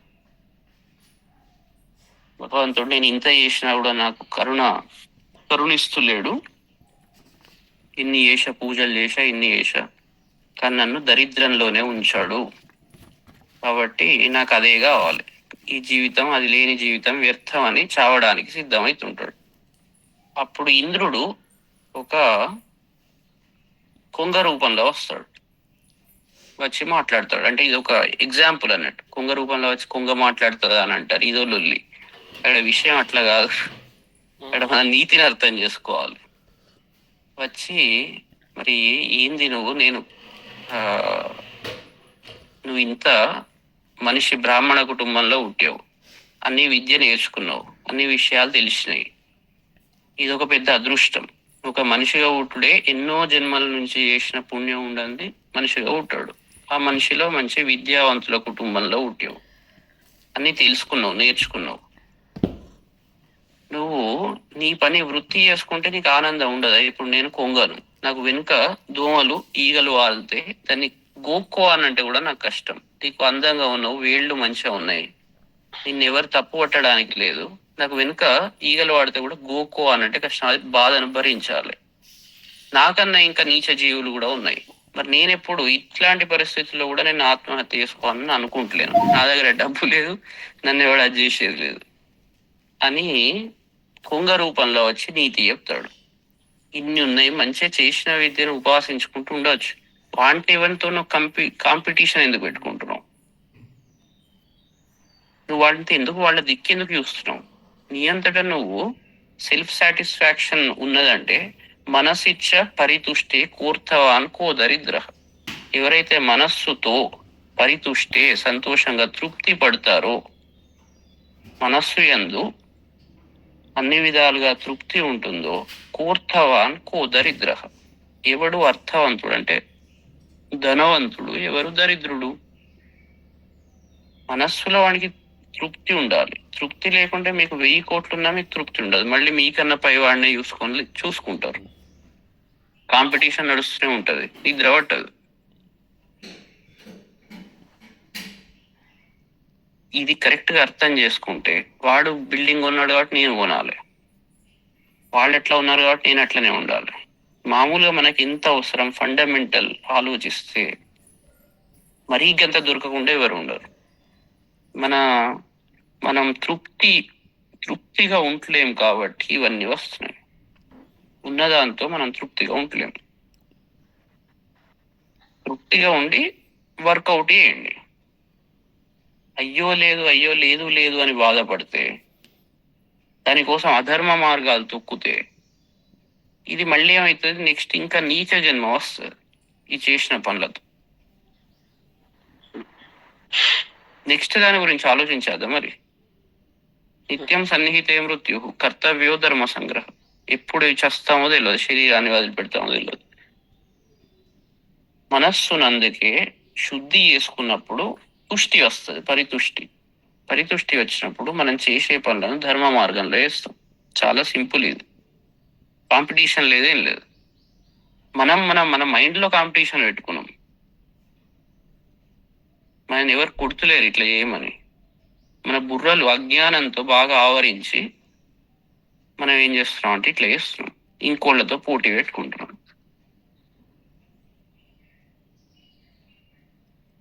అట్లా ఉన్నదని భ్రమపడుతున్నాం అంతే. మనది మనం కరెక్ట్ సెట్ అయిందంటే ఆ భ్రమ అంతా తొలగిపోతుంది. అందుకే మన గ్రంథాలు ఇలాంటి నీతిని చాలా అద్భుతంగా బోధించినాయి. అవి చెప్పాలి. అసలు పోటీ తత్వాన్ని, పోటీ వల్ల ఏమవుతుంది, ఇప్పుడు మీరు అందరు ఉన్నారు దీంట్లో, కొందరు మంచిగా చదువుకుంటారు, కొందరు ఇప్పుడే ఎంటర్ అయిన వాళ్ళు ఉంటారు. ఒకనికి తెలుస్తుంది, ఒకనికి తెలియదు. అతనికి బాగా అతనికి తెలిసింది అతనికి తెలుస్తుంది, మనకు తెలుస్తుంది. మెల్లగా ఓపిక్గా స్టెప్ బై స్టెప్ ముందరికి పోవాలి అని అనుకోవాలి.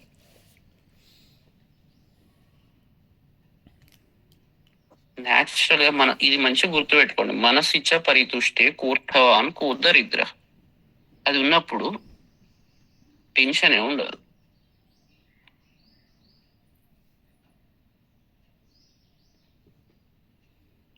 అందుకే దేవి ఉపాసన ద్వారా ఒక రోజులోనే వస్తుందా మరి? అందుకే చండీ సప్తశతిలో దాని మీ స్టోరీనే అది. ఒక రోజులో ఇప్పుడు చెప్పంగానే టక్కున మారరు. అందుకే దేవి యొక్క తత్వాన్ని మనం ఉపాసించాలి.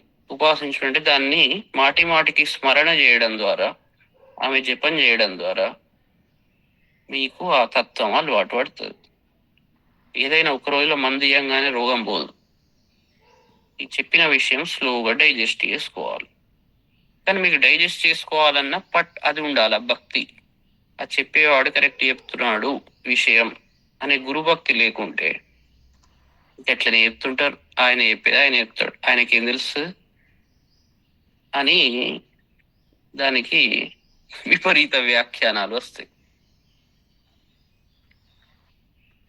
దీనికి చాలా సింపుల్.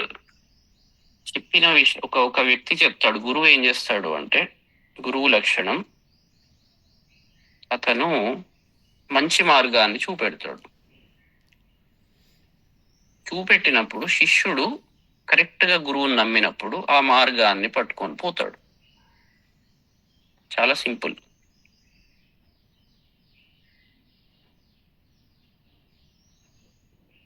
సో కాంపిటీషన్ అనేది ఇది లేదు. కాంపిటీషన్ మంచిగా కాంపిటీషన్ ఉండాలి. ధర్మం విషయంలో అది చేసుకో. దుర్యోధనుడు అట్లనే ఏం చేశాడు, ధర్మరాజు భీముడు వీళ్ళతో కాంపిటీషన్ పెట్టుకుని వాళ్ళని ఎట్లా అది చేయాలి అని లాస్ట్కి పతనాన్ని కొని తెచ్చుకున్నాడు. మనకు లేదు, వాళ్ళకు ఉన్నది టాలెంట్, నాకు లేదు. లేకుంటే వాళ్ళతో కాంపిటీషన్ ఎందుకు? ఎవరిది వాళ్ళకే, ఎవరి తెలివి వాళ్ళదే, ఎవరి అది వాళ్ళదే. పూర్వజన్మ సుకృతం ద్వారా ఇది వస్తుంది అనుకొని మన ప్రయత్నం మనం ధర్మ మార్గంలో వేయాలి. కానీ ఇష్టం ఉన్నట్టు చేసుకుంటా అంటే ఎట్లా ఉంటుంది? ఇష్టం ఉన్నట్టు చేసుకుంటే మీకు వచ్చిన కొత్తది మీకు ఏమైనా కిరీటం పెడతారు, ఇంకోడు ఉండనే ఉంటాడు మళ్ళీ. మీకు లాస్ట్కు చచ్చేటప్పుడు మీకు ఏమన్నా ఏముంటుంది? ఇవన్నీ గుర్తు చేసుకుంటే ఏమేం చేసాం, ఏమి మీరు పట్టుకపోలేరు. పట్టుకపోనప్పుడు ఈ రోజు రోజు మీ అజ్ఞానంతో నింపుకొని దాన్ని ఎందుకు ఎంజాయ్ చేసుడు? అట్లా లాస్ట్కి అన్ని గుర్తు చేసుకుంటే ఈ పాపమే వెంట వస్తుంది కదా చేసిందంతా. మీరు ఇంత కష్టపడి సంపాదించిస్తే పెళ్ళాం కూడా మిమ్మల్ని తీయకదు. లాస్ట్కే అందరు చేస్తున్నారు, నువ్వేంది చేసేది, నీ కోసం నువ్వు చేసుకున్నావు అంటది. నువ్వు వాళ్ళ కోసం సంపాదించి పెడతావు అధర్మ మార్గాలు తొక్కి. లాస్ట్కు వాళ్ళు కూడా దేకరు, కొడుకులు కూడా తిండి కూడా పెట్టరు. ఇది ఎవడు ఆలోచిస్తాడు ఈ విషయాలు? ఎందుకంటే టెంపరీగా అజ్ఞానంతో ఇష్టం ఉన్నట్టు చేసుకుంటూ వెళ్ళిపోతున్నారు, అంతే వాళ్ళకు తోచింది. ఈ పనులు చేస్తే రేపు మీరు ఎవరి కోసం అయితే చేస్తున్నారో వాళ్ళే మిమ్మల్ని దేకరు. వాల్మీకి అదే కదా కథ.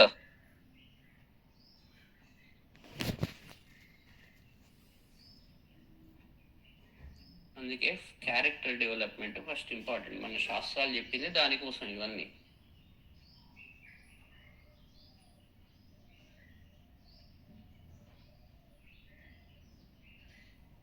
ఇప్పుడు మీరు ఏదో అడిగారు, ఎవరో అడిగారు, నేను మిమ్మల్ని ఇంప్రెస్ చేసేందుకు చెప్పా. నేనేం చెప్పానా చెప్తా. మీరు ఫీల్ అయినా రేపు వదిలిపెడతారంటే వదిలిపెట్టు, నాకు ఎవరు లేకున్నా పర్లేదు. మనది మనం ఫస్ట్ చేసే పని కరెక్ట్ చేయాలి. తర్వాత వాళ్ళు ఎవడు ఉంటాడు ఎవడు ఉండడు, ఎవరు మిమ్మల్ని అభిమానిస్తారు ఎవరు అభిమానించరు అసలు మ్యాటరే కాదు. ఇవ్వండి తెలియాల్సిన అవసరం లేదు. మీరు చేయాల్సిన పని మీ అంతరాత్మకు మీరు చెప్పుకోవాలి. లేకుంటే మీ అంతరాత్మ మిమ్మల్ని బతకనియదు. అర్థమవుతుందా? సో గురువు శిష్య సంబంధం అంటే కరెక్ట్గా శిష్యుణ్ణి తనలాగా మారవడం. అది ప్రాసెస్.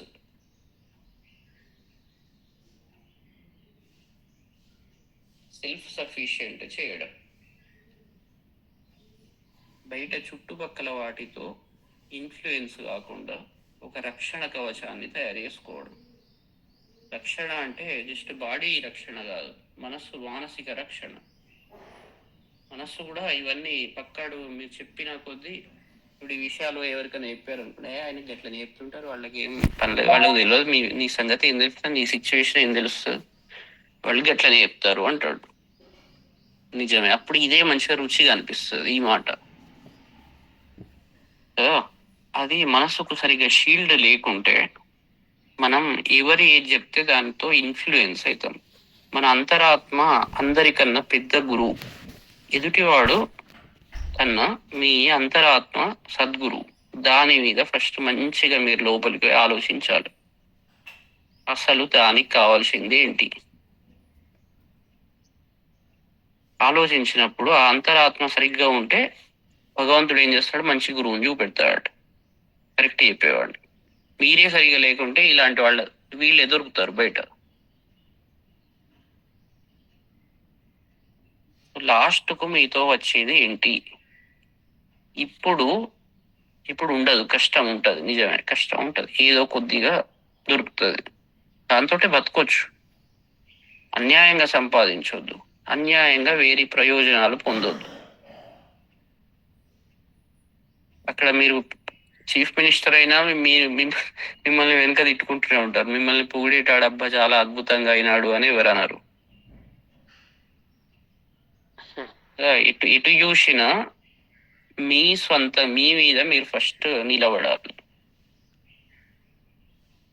మీ ఆనందం అనేది వచ్చేది ఎక్స్టర్నల్ నుంచి కాదు, లోపల నుంచి వస్తుంది.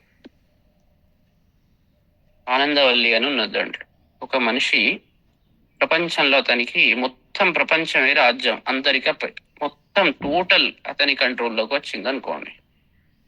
అన్ని బిల్డింగ్స్ మీవే, అన్ని మీవే, మీరు ఏదనుకుంటే అది అవుతుంది. ఇప్పుడు ఈ వ్యక్తి ఎంత సంతోషంగా ఉంటాడు? ఇలాంటి స్థితిలో ఆ మనిషి ఎంత సంతోషంగా ఉంటాడు?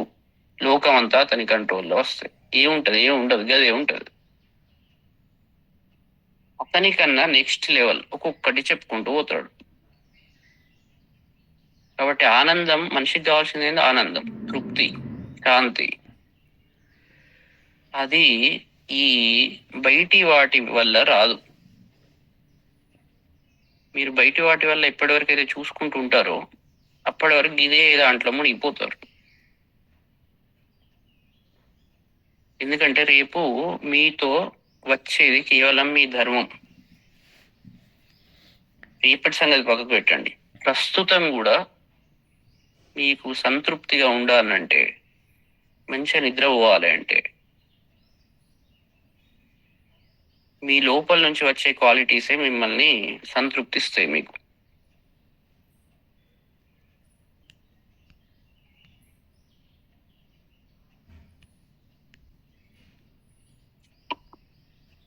అమ్మా, కొద్దిగా కష్టం కదా, ఈ మాటలన్నీ కష్టంగానే ఉంటాయి. మరి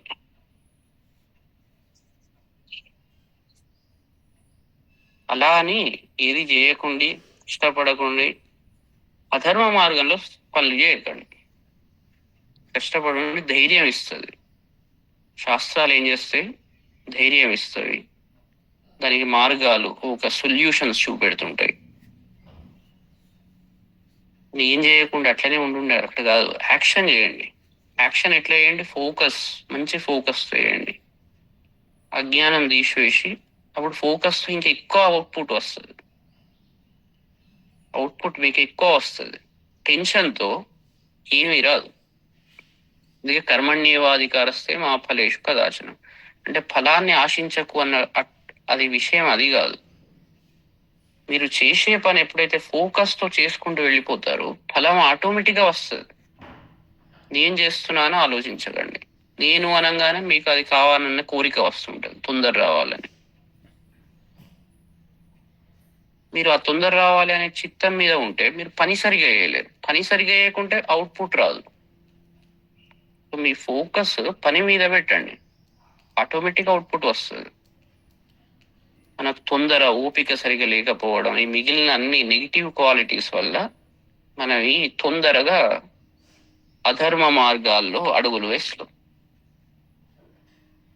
అత్యాశ, కాంపిటీషన్ ఇట్లాంటి కాంపిటీషన్ చాలా డేంజర్.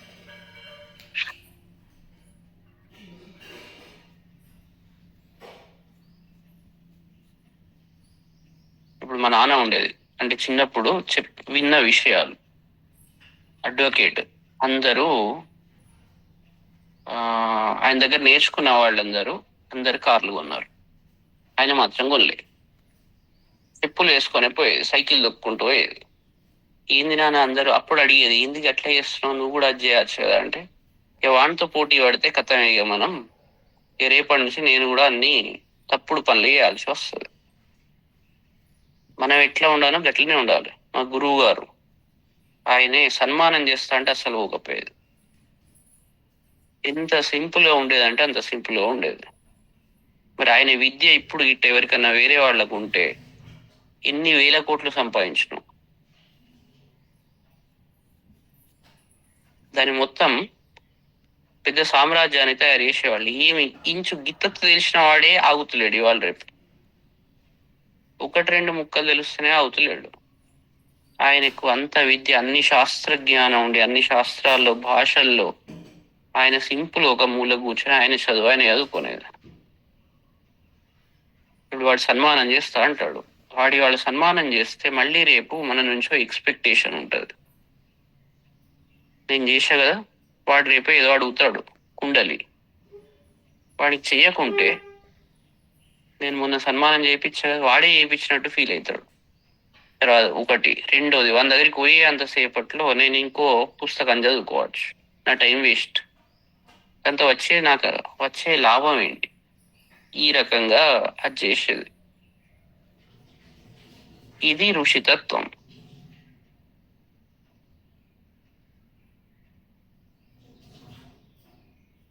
ఆయన కాంపిటీషన్ ఆయన పోయినాడు, ఆయనకు వాళ్ళందరికి గది వచ్చింది, వీళ్ళకి ఇది వచ్చింది, ఆయనకు పద్మశ్రీ వచ్చింది, పద్మభూషణ్లు వచ్చినాయి, మరి నాకేం రాలేదు అని అనుకున్నాడు. మనసిచ్చ పరితుష్టే కోర్తవా అనుకోదరిద్ర. చాలా సింపుల్. వాళ్ళు మనకి ఏంది ఇచ్చేది? మనదేందో మనకు తెలియదు. దేవి భగవంతుడు చూస్తుంటాడు కదా, ఆయనకు తెలుసు కదా మనం ఏంటి అనేది. వాళ్ళ దగ్గర ప్రదర్శనలు చేసుకోవాల్సిన అవసరం ఏంటి? ఈ ప్రదర్శనలు చేసుకోవాలంటే ఇదివరకు ఋషులందరూ రోడ్ల మీదకి వచ్చేవాళ్ళు, వచ్చి ఈ రోజు పెద్ద పెద్ద స్పీచ్లు ఇచ్చుకుంటూ కూర్చునేటాళ్ళు. వాళ్ళు కూడా అవార్డులు అన్ని పెట్టుకునేవాళ్ళు.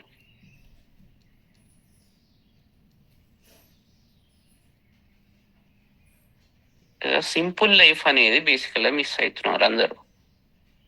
మొత్తం ఉన్నదంతా సింప్లిసిటీలోనే ఉంటది ఆనందం.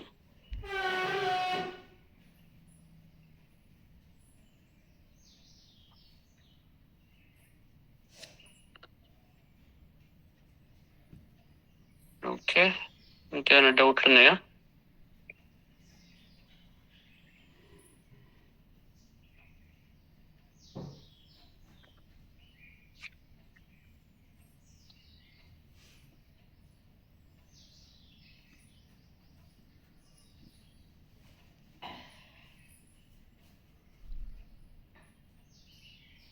ఓకే, నెక్స్ట్ ఇంకా శ్లోకాలు ఏమున్నాయి? 6 అయిపోయినాయి. ఇది దక్షిణామూర్తి. తరువాతది స్నిగ్ధ కల్మాష కర్షాయ కారుణ్యామృత సింధవే స్మృతి మాత్రాఘ నాశాయ దక్షిణామూర్తయే నమః. స్నిగ్ధ కల్మాష కర్షాయ. స్నిగ్ధం అంటే బాగా అతికి పట్టుకుని బాగా గట్టిగా ఉన్నది అన్నట్టు. కల్మాష అంటే పాపాలు అన్నట్టు. పాపాలు ఎట్లా ఉన్నాయంటే చాలా గట్టిగా ఉన్నాయి. అంటే ఘోరమైన పాపాలు చేసినప్పుడు అది మనస్సును పట్టుకొని ఉంటది, పట్టుకొని ఉండి బయటికి రావాలి. అదే స్మరణలోకి వస్తుంటది. స్నిగ్ధ కల్మాషకర్, వాటిని కర్షాయ తొక్కి పడేసేవాడు అన్నట్టు. అంటే ఘోరమైన పాపాలను, చాలా జిడ్డుగా అతుక్కున్న పాపాలను కూడా ఆయన తొలగించి వేస్తాడు. అలాంటి వ్యక్తి దక్షిణామూర్తి. స్నిగ్ధ కల్మాష కర్షాయ. ఇప్పుడు ఏంది, ఇదంతా అజ్ఞానం చాలా గట్టిగా పట్టుకొని ఉన్నది సొసైటీలో. దాన్ని గీకాలి అంటే మామూలుగా ఉండదు, అది కొంచెం గట్టిగానే ఉండాలి మనం కూడా. దక్షిణామూర్తి తత్వం అట్లాంటిది. అంత మీరు మొండిగా ఉన్నప్పుడు మాత్రమే అది పోతుంది. ఏమాత్రం సంధించిన తూటు పడుతుంది, మొత్తం నీళ్లు కింద పోతాయి. ఈ విషయంలో మొండిగా ఉండాలి. అదే దక్షిణామూర్తి తత్వం, గురుతత్వం. స్నిగ్ధ కల్మాష కర్షాయ. మరి ఆయన ఎట్లాంటి వాడు? కారుణ్యామృత సింధవే. ఈయన చాలా మొండివాడు, ఈయనకు ఫీలింగ్స్ లేవు అని కొందరు అనుకుంటారు. కానీ ఫీలింగ్స్ అనే ఒక అమృత సముద్రానికి నిలయం ఆయన. కరుణ అన్నిటికన్నా గొప్ప ఫీలింగ్ ఏంటి అంటే, ఫీలింగ్స్ లో ఎక్స్ట్రీమ్ స్టేట్ కరుణ. కరుణ అనేది అందరికి రాదు అది, కానీ దాని డెఫినేషన్ చాలా డీప్ ఉంటుంది. అందరు కరుణ అంటాం కానీ కరుణ కాదు. ఫీలింగ్స్ యొక్క ఎక్స్ట్రీమ్ హృదయంలో కలుస్తుంది. కింది నుంచే, మూలాధారం నుంచే ఫీలింగ్స్ స్టార్ట్ అవుతుంటాయి. అది స్వాదిష్టానం వచ్చే వరకు భావోద్వేగాలు బాగా పెరుగుతాయి. భక్తి అంతా అక్కడ చాలా ఇవి ఉంటాయి అన్నట్టు. అది స్టేబుల్ అయ్యేది అనాహతంలో కరుణా రూపం దాల్స్తుంది. ఆ కరుణ అనే అమృతానికి, కరుణామృతంతో అంటే కరుణా అమృతం లాంటిది, అలాంటి కరుణామృతము కలిగిన సముద్రుని వంటి వాడా అన్నట్టు. కారుణ్యామృత సింధవే. ఒకవైపు ఒకటి ఉన్నది, స్నిగ్ధ కల్మాష కర్షాయ. గట్టి, చాలా మొండి. గీకాన్ అంటే చాలా మొండిగా ఉండాలి. మళ్ళీ అది ఎందుకు చేస్తున్నాడు అది అంటే, ఈ పర్పస్ కోసం. కారుణ్యామృత సింధుడు. స్మృతి మాత్రాఘ నాశాయ. ఆయనను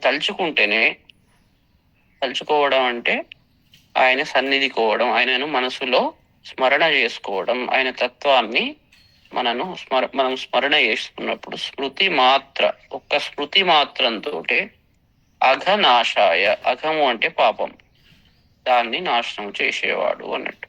స్మృతి మాత్రాఘ నాశాయ. దక్షిణామూర్తయే నమః. ఓకే, ఇక్కడికి ఆపుదాం. ఇంకా రేపు 5 ఉన్నాయి. దక్షిణామూర్తి స్తోత్రం 5, 7 అయినాయి, ఇంకా 4 ఉన్నాయి. అది రేపు చెప్పుకుందాం. ఇవాళ డోస్ మంచిగా పడ్డది. ముఖ్యంగా ఇప్పుడు చెప్పినవి కరెక్ట్ గా పోకుంటే లోపలికి, రేపు ఏం చదివినా అది సిద్ధి సరిగ్గా రాదు. ఇవన్నీ మంచిగా లోపలికి అది చేసుకోండి.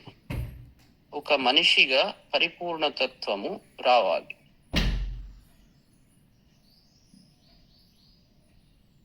మీరే సెల్ఫ్ సాటిస్ఫైడ్ ఉండాలి. ఉన్నప్పుడు ఇప్పుడు మీరు సొసైటీకి మంచిగా చేస్తారు. లేకుంటే మీరు అన్నిటి వెంటబడి మొత్తం కన్ఫ్యూజన్ క్రియేట్ చేసి సొసైటీని అంతా చెత్త తయారు చేస్తారు. అట్లనే తయారవుతున్నారు. అందరు అట్లా చేయబట్టే ఒకళ్ళ నుంచి ఒకళ్ళు అంధేనైవ నియమాన యథాంధ. ఒక అంధుడు ఇంకోనికి అటు అంటే వీళ్ళు అందులే, వానికి కనబడతలేదు, వీడికి కనబడతలేదు. సో వాళ్ళు అది చేసుకుంటూ ముందరికి పోతున్నారు. దందహ్యమాన పర్యంతి మూడ. ఇలా ఉన్నప్పుడు ఎట్లా ఉంటుందంటే, ఇక్కడ చూసిన అజ్ఞానం అనేది ప్రబలుతుంది, మూర్ఖులు తయారవుతారు. దానికి గట్టిగా బ్రేక్ పెట్టాలంటే నిజమైన గురుతత్వం దక్షిణామూర్తి మనకు మార్గదర్శనం చేయాలి. ఇప్పుడు ఈ మంత్రంలో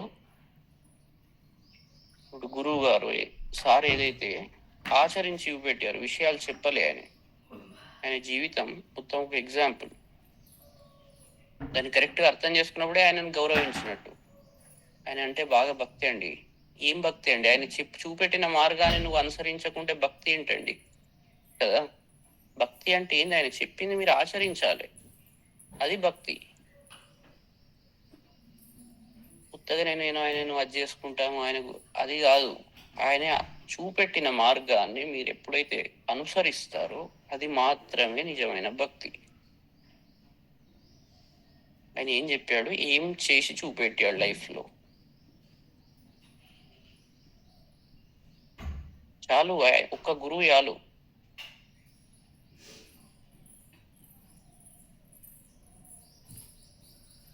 చెప్పడం ఇప్పుడు అందరు చెప్తుంటారు. పెద్ద స్పీచ్ 3 గంటల స్పీచ్ ఇచ్చారు అనుకోండి ఫర్ ఎగ్జాంపుల్. మొన్న ఎవరిదో విన్న ఇట్లనే ఆఫీస్లో చెప్పారు పెద్ద స్పీచ్ మొత్తం తీసుకొని మాటలు మాత్రం అద్భుతంగా ఉంటాయి. లాస్ట్కు ₹1,00,000 ఎంతో తీసుకొని వెళ్ళిపోతారు. ఈ మాటల్లో ఎంత అవివేకం ఉన్నది అంటే వీళ్ళ చెప్పేదానికి చేసేదానికి సంబంధం లేకుండా ఉన్నది. ఎట్లా ఉన్నదంటే మనస్సేకం వచస్సేకం కర్మణ్యేకం మహాత్మన. వాడు ఏదైతే ఆలోచిస్తాడో అదే చెప్తాడు, అదే చేసి చూపెడతాడు. ఇక దురాత్ముడు చెప్పిన దానికి చేసిన ఒకదానికొకటి సంబంధం ఉండదు. ఇది మనసా ధ్యాయతి తద్వాచా వదతి యద్వాచా వదతి తత్ కర్మణ కరోతి. అట్లా ఉండాలి.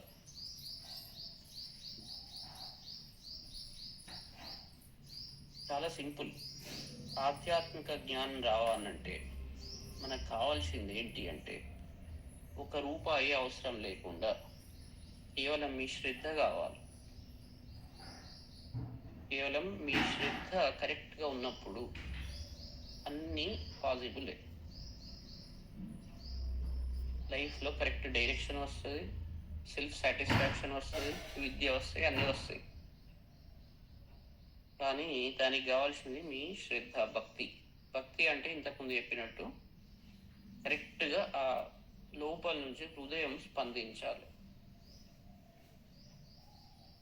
మాట పైనుంచి వచ్చేది హృదయం నుంచి వస్తే దాని సౌండ్ వేరే ఉంటుంది, వైబ్రేషన్స్ వేరే ఉంటాయి.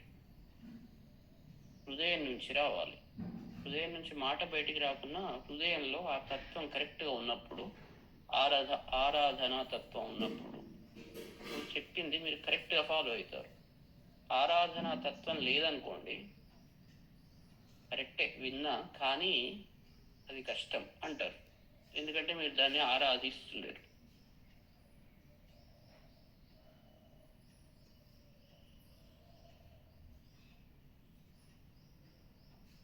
ఇది విషయం. ఇవాళ బాగా హై డోస్ వచ్చింది కానీ చాలా ఇంపార్టెంట్. ఇవాళ త్రయోదశి కూడా.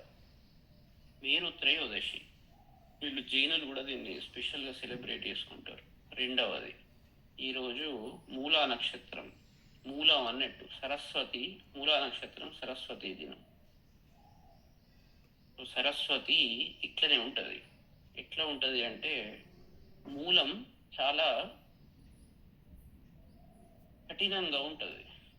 మూలతత్వం మనం దానికి పాలిష్ చేసుకుంటూ పైన బిల్డింగ్ కడతాం. పిల్లర్ సరిగ్గా లేదనుకోండి, పిల్లర్ సరిగ్గా లేకుంటే మొత్తం కింద పడుతుంది. ఇవి ఫండమెంటల్ పిల్లర్స్, ఎథిక్స్. ఇవి మిస్ అయినాయంటే మాత్రం ఏ విద్య పనికిరాదు. అన్ని విద్యలు కమర్షియల్ అయిపోతాయి, దేశాన్ని అమ్ముకునేలాగా చేస్తుంది. ప్రతి దాంతో అహంభావాన్ని పెంచుకోవడం, అన్ని నెగిటివిటీస్ను పెంచుకోవడం, బిజినెస్ చేయడం, ఎన్ని ఉంటాయో నెగిటివిటీస్ ప్రపంచంలో అన్నిటికీ ఉపయోగిస్తారు వీటిని. విద్య పర్పస్ అది కాదు. ఏం రాకున్నా పర్లేదు, ఈ క్యారెక్టర్ ఫస్ట్ డెవలప్ చేసుకోవాలి. అలా ఉన్నప్పుడు విద్య బై డిఫాల్ట్ దానిలో ఉన్నట్టే. మీకు ఏబిసిడి ఏది రాకపోని, ఏ దేవి పేర్లు కూడా తెలియకపోని,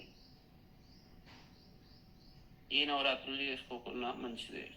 మీలో ఈ ఫండమెంటల్ తత్వం, గురుతత్వం మీద, ఫండమెంటల్ జ్ఞానం మీద, మీ ప్రిన్సిపల్స్ మీద మీకు ఎప్పుడైతే గట్టి అది వస్తుందో, అన్ని నవరాత్రులు చేసినట్టే అంత జ్ఞానం వచ్చినట్టే. దేవి మీతోటే ఉంటుంది, మీరే దేవి అవుతారు అప్పుడు. ఇంకా మీరు నవరాత్రులు చేసుకుంటేందుకు ఇంకా వేరే సపరేట్గా. అది కథ. అయితే దీన్ని మంచిగా తీసుకొని రేపు యాక్చువల్గా మనం మళ్ళీ మొదటికి రావాలి కదా, చెప్పాలి కదా ఏం చేసుడు అనేది. దానికే కానీ మూలాన్ని పట్టుకోకుంటే మాత్రం గట్టిగా ఎప్పుడైనా అది డేంజరే. జన్మకి ఇక్కడికి ఆగిపోలేదు. లైఫ్ అనేది ఇదే కాదు, ఇంకా నెక్స్ట్ ఉంటుంది కదా. ఇది సరిగ్గా మీరు పాటించకుంటే తర్వాత ఏమవుతుందో ఎవరికి తెలియదు. ఇవాళకి అయిపోయింది నాది అని అనుకుంటే తర్వాత ఏంటి పరిస్థితి?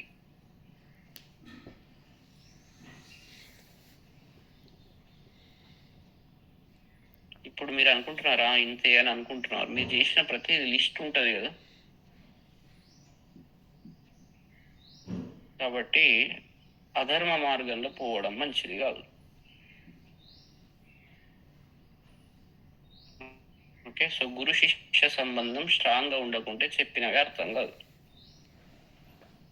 అది కూడా చెప్తున్నాం మంచిగా. దాన్ని అందుకే ఇవాళ మంచిగా ధ్యానం చేసుకోండి. రేపు శివరాత్రి, ఎల్లుండి అమావాస్య. ఈసారి అమావాస్య స్పెషల్ అని మస్తు అది చేస్తున్నారు, కానీ నిజం కూడా మంచిదే. ఆదివారం అమావాస్య అంటే మౌన స్థితి అన్నట్టు.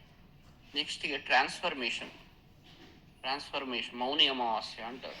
అది ధ్యానించదగ్గ రోజు. ఆ రోజు క్లాసెస్ ఏమి ఉండవు. చెప్పింది విచారణ.